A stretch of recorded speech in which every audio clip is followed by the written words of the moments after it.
I can hear them now, chanting, Hosanna. Can you hear it?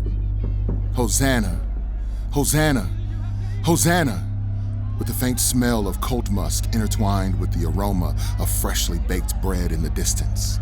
The sound of rustling as palm leaves are waved in the air. The crowd gathered closer as he drew near, in a processional of a king entering a kingdom. Listen, Hosanna, Hosanna, Hosanna. Did you know that palm tree leaves were a sign of peace? Most people say they do. But did you know that peace was not a spiritual peace, but a political peace?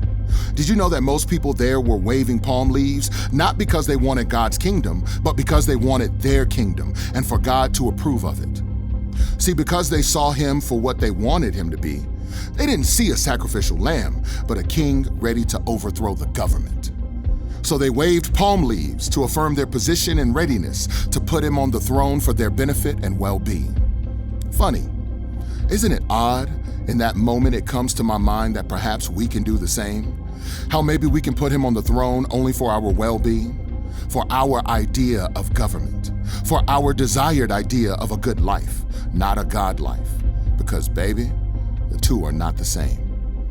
Yet, as Jesus rode in on that colt, we recognize that he is headed toward the temple, not for their political gain, but for his personal sacrifice.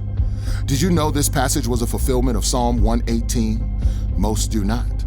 In Psalm 118, we see the very same scene playing out only to then realize the purpose of the processional was to go offer sacrifice to be clean.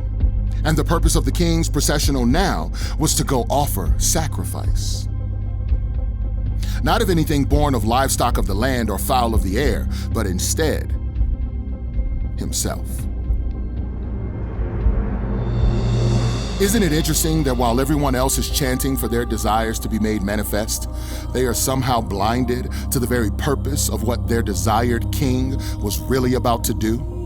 May we never be so blind that we overlook the reality that God has his own agenda, and it is us who must lay down our life for his will, because he first did it for us. And yet, here we are, where the very thing we must do, the king decides to lead out in for our good. Like spoiled toddlers, we flail and fit for freedom when we can't even see the chains awaiting us. All the while, something greater is awaiting us, and the best is yet to come.